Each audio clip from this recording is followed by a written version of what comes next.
guys, please make some noise for John Pilger!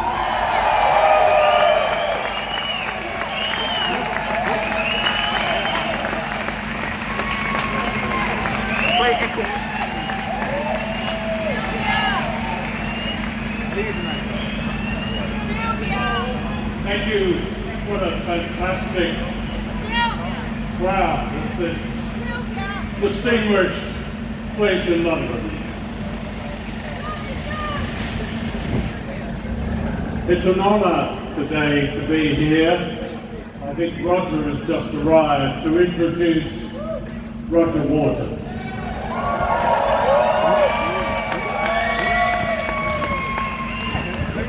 As well as making brilliant music, Roger has been speaking out for the rights of men and women for many years, and I thank him warmly for initiating this extraordinary event to celebrate and defend Julian Assange.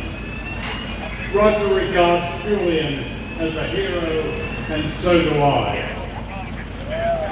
And it will be a pleasure to introduce Julian's brother, Gabriel, who is here from Belfast. Gabriel went with me recently to visit Julian in Belmarsh prison and was deeply moved by the treatment of his brother.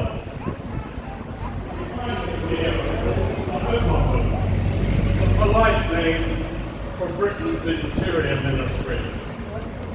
The behaviour of the British government toward Julian Assange is a disgrace.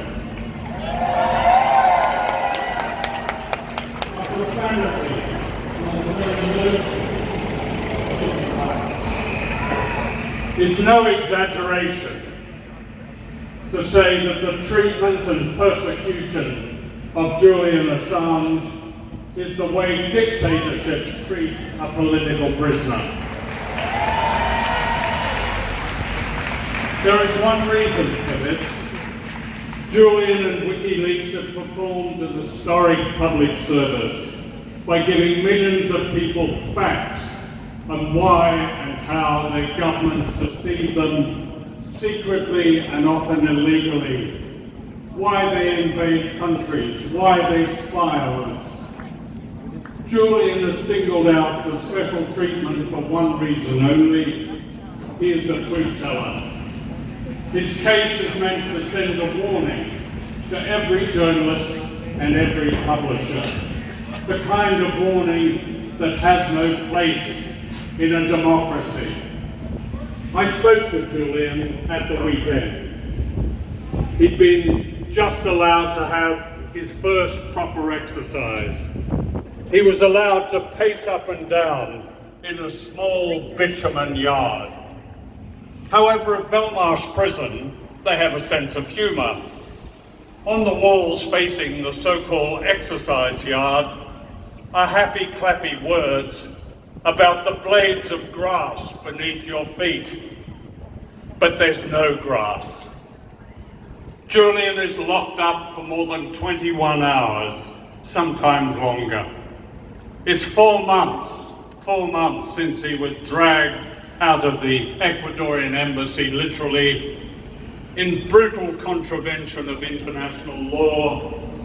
It's 4 months, and he is still denied the documents and the basic tools to prepare his case against an outrageous demand for his extradition to the United States, where he faces incarceration and almost certainly torture.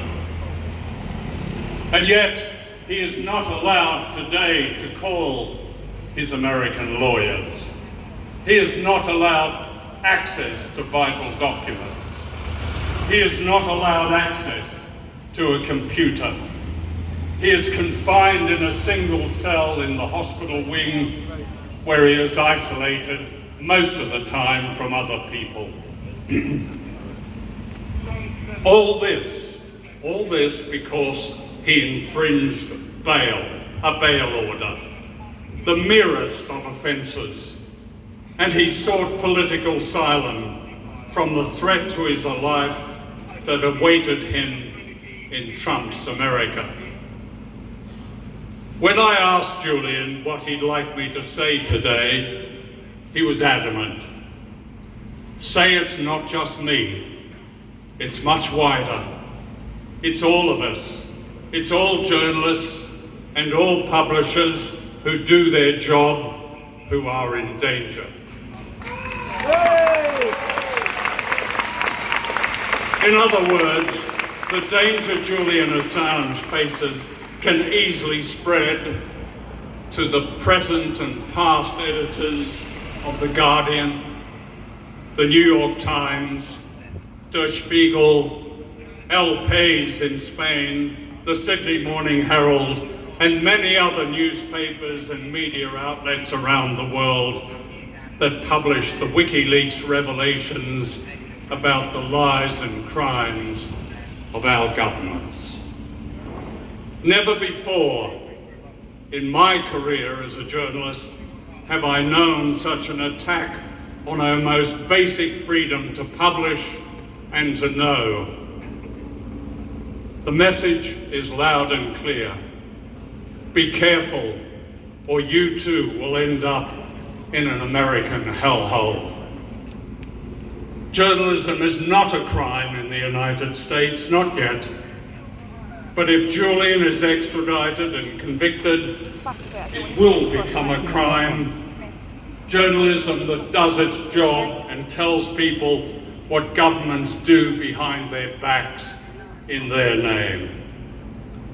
Julian is not an American, he is an Australian citizen.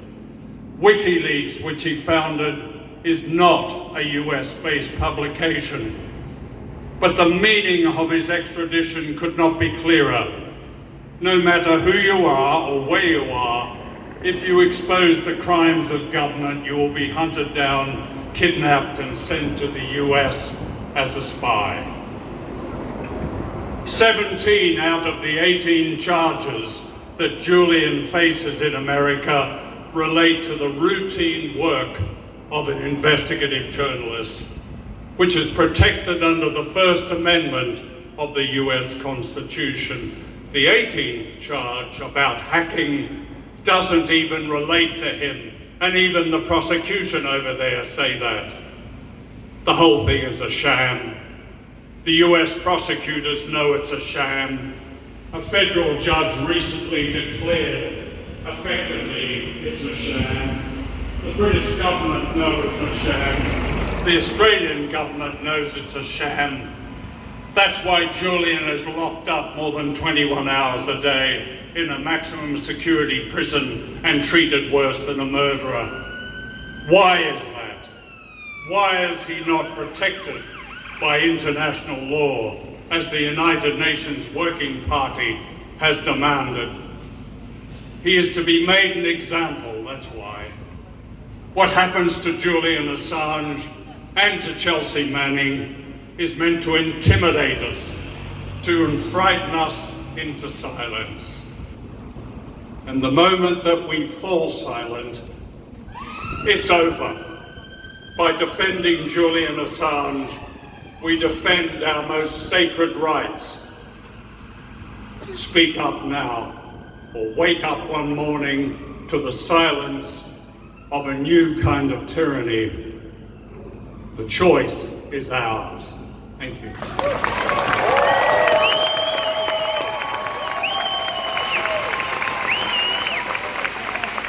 Just before I introduce Gabriel, I'd like to say that on the 28th of September at 2 o'clock outside Belmarsh Prison, there'll be a demonstration by Julian's Defence Committee supporters.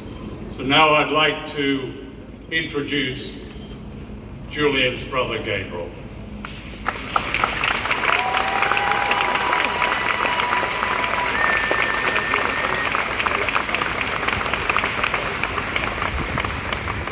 Hello, I'm Gabriel Shipton, Julian's brother. Last month, I went to visit my brother Julian in Belmarsh Prison. It had been a year since I had seen him last. I hugged him and he told me this place he was in was hell. I instantly understood what he meant. A yellow inmate's armband wound tightly around his arm exposed how emaciated he had become underneath his baggy prison clothes. In his eyes and voice were the signs that this hell was working its hardest at crushing any hope he had left. This visit we didn't laugh. There was nothing to laugh about. I held back tears as I realised this could be one of the last times I see him. Afterwards, my daughter wanted to know why her uncle was locked up. Has he done something bad, Dad? She asked. I struggled to explain in a way a 5-year-old could understand. As Julian's brother, and on behalf of his children, other brothers and sisters, nieces and nephews, mother and father, I call on the UK Home Secretary to block extradition to the USA. Thank you.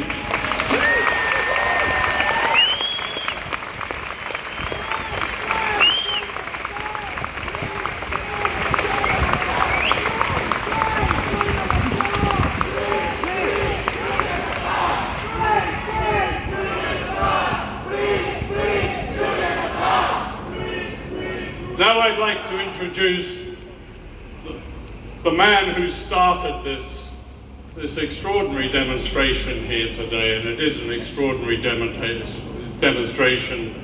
It was his idea, and when I told Julian that this was going to happen, I think it cheered him more than any news he's had for a very, very long time. He's a huge fan of Roger's, and to know that Roger is going to pay this tribute to him personally gives him the kind of strength that he needs, and I hope Roger understands the fantastic thing he's done just in giving Julian that support. So without talking anymore, here's Roger Waters.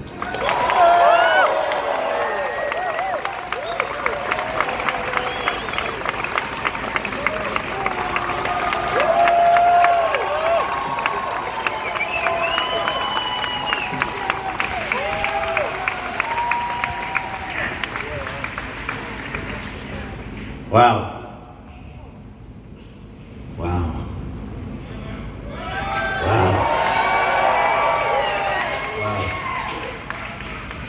John and I go back a long way.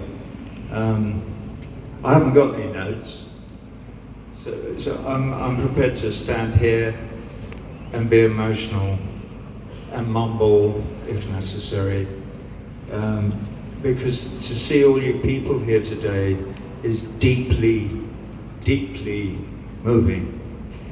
Julian Assange is locked up for 23 hours a day. And when John was talking about it just now, I was thinking that what I need to help to persuade people is that we as individuals need to be able to put ourselves in the position of somebody who's in solitary confinement. I've been to one or two events like this, except they weren't a lot of people like this is. It was Andy Worthington and his dog listening to me when I was demonstrating for the release of Shaka Alma from Guantanamo a few years ago. Thank goodness he wasn't actually released. He was now back with his family.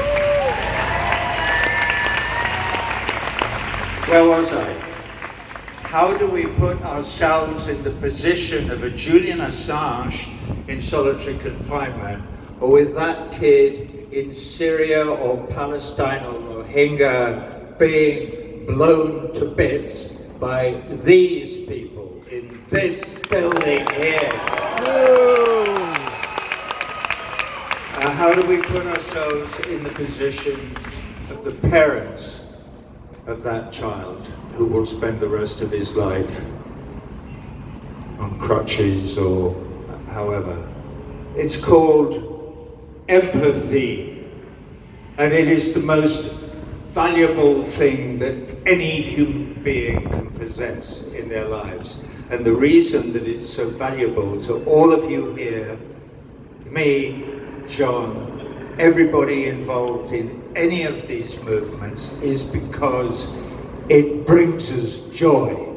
It is what brings joy to our lives, to be able to empathize not just with Julian Assange or the dead kid in Palestine, but with all our brothers and sisters all over the world, when we acknowledge that we are brothers and sisters and that we all have a responsibility one to another.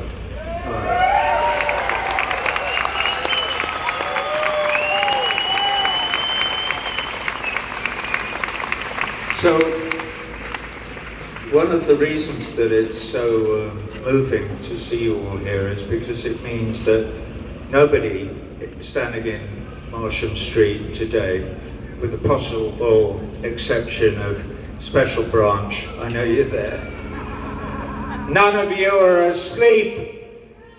You are awake. You understand your predicament and the predicament of the other 65 million people who live in Great Britain. Well, no, it was never great.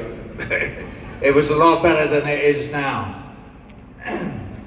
When I was last here, my old lady was out and shopping, and she bought a toy for our dog to destroy. It's called a pet hate. I know this because there's a lady in somewhere in this great metropolis who makes, it's a little toy, and this one was Boris Johnson. We have him now. I mean, what's left of him. I'm happy to say the Chihuahua has almost entirely destroyed Bojo, as we call him. And we're happy to see that. So when I was making one of my little videos in support of the Bolivarian revolution in Venezuela,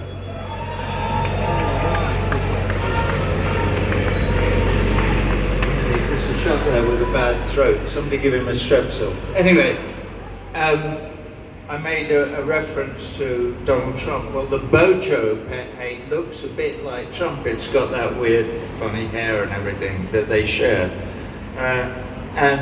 The lady said, "I'm just making a Trump. Would you like one?" And I said, "Yes, please." She sent it as an email to me. So we now have two. And she's one woman working on her own. And these are her only two pet hates so far. Let's turn it into one of the greatest corporations in the world. Pet hates. The first two are Bojo and Trump. Anyway, I digress. What else do I have to say? John Pilger and I go back to 1985 when I worked with him and with a lovely man called David Munro, who was a filmmaker, and they had made a documentary film in 1985 or before called The Four Horsemen, or just The Four Horsemen. And it was based on the idea, and I to this day remember a line from the film because I used it in a show I did called Radio Chaos, and the show was, "We are fueling wars."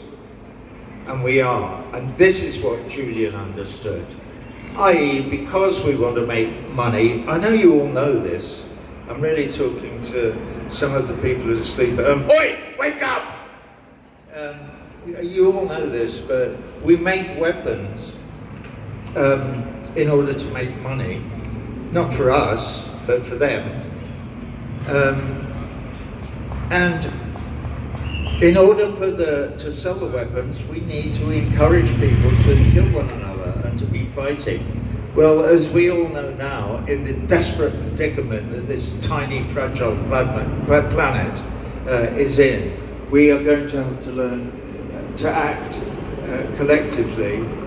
I know this is boring, but it's fucking true. So we're going to have to learn to act collectively, to express our love for one another, and in consequence, hopefully, the planet will survive for another 100 or 200 or 300 or 1,000 or 10,000 years. and our children and grandchildren can experience some measure of the joy that is to be found in the love of one another. And that's all I have to say.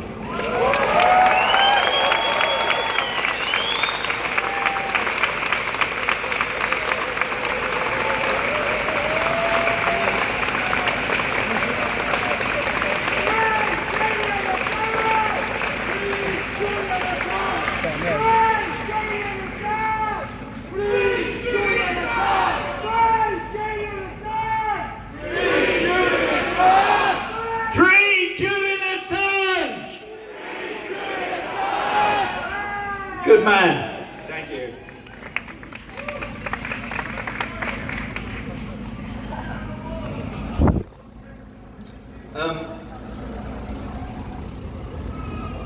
We're going to sing a song in a minute.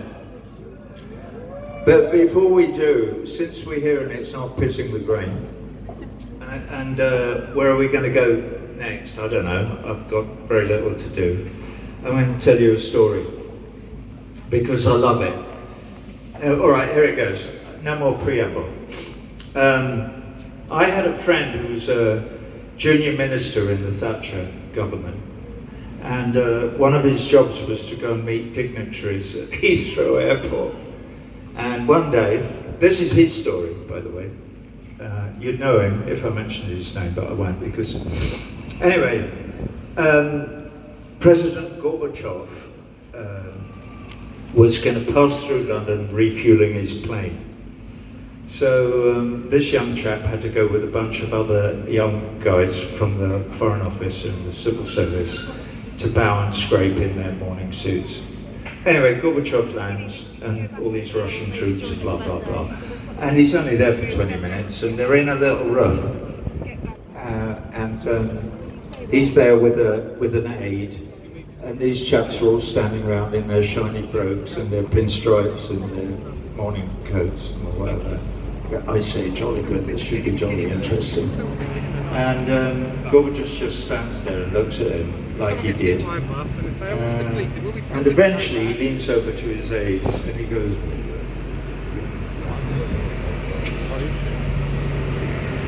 the aide says, President Gorbachev would like to ask you a question. And all the young blokes go, I say, bloody good, jolly good, this should be interesting. So he goes, so the aide says, President Gorbachev would like to know your opinion on foreign affairs.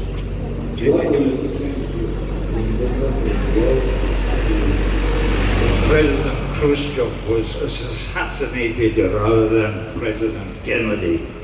And they all go, fuck me. This is too difficult. So now they're staring at their brogues and shuffling backwards towards the wall. So he let Gorbachev, to his eternal credit, let them stew in it for several minutes. And then he turns to him, and he never cracked just like that. And he says to his aide, and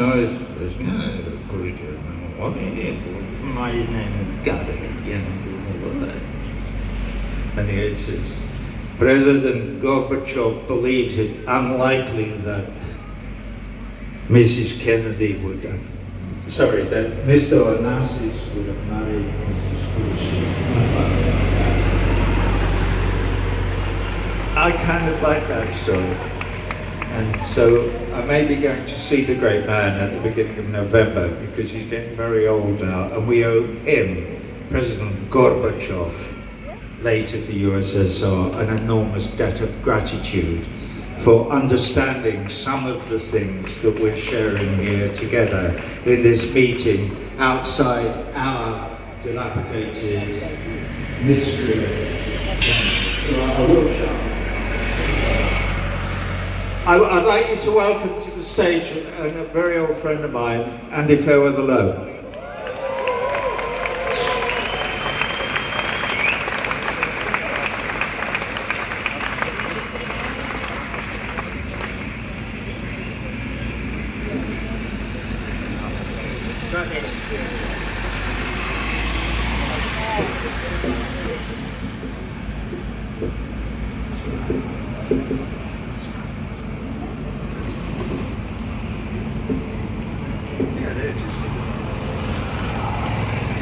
It's only rock and roll.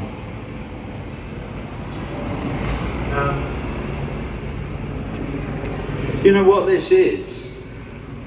What this is here today, just thinking about this song, what I wrote. Anyways, it doesn't matter. It's a walk-on part in the war.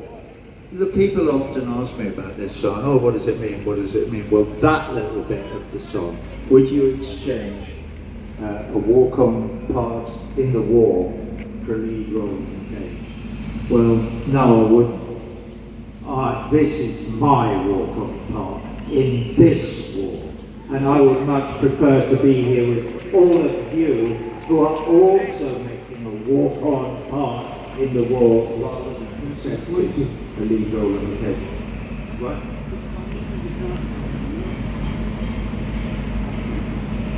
Yeah, we need to hear Andy's guitar.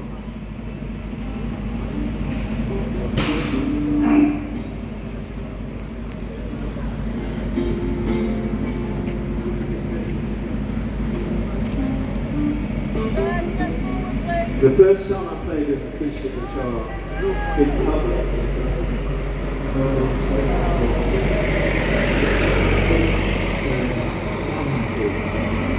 school.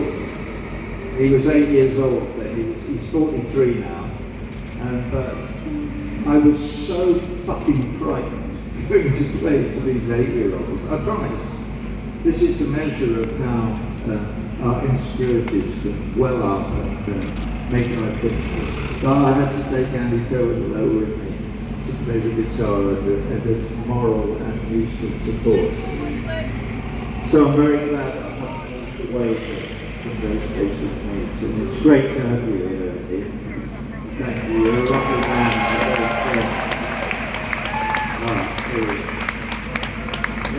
Can you hear it?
I'm here because I'm working, So you think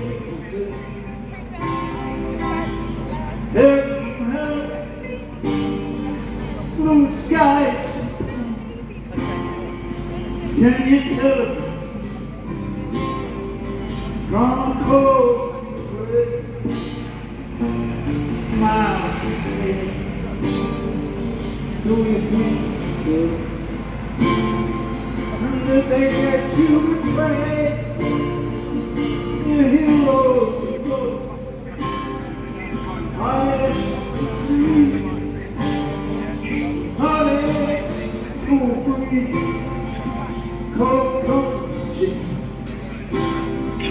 and then you exchange a walk on part of the war.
say hello to you, and I wish that you would.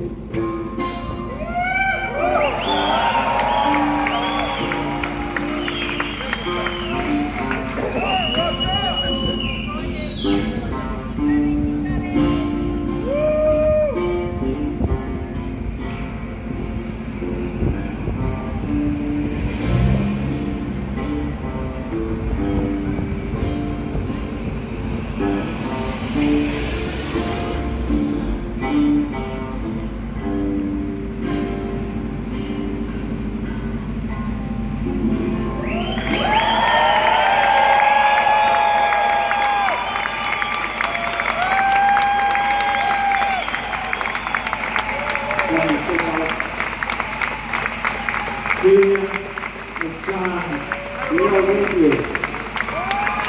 Free Julian Assange!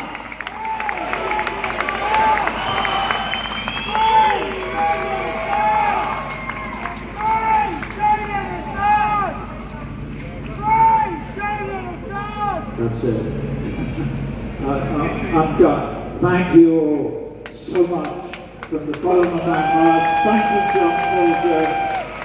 This is really very, very, very moving. Thank you.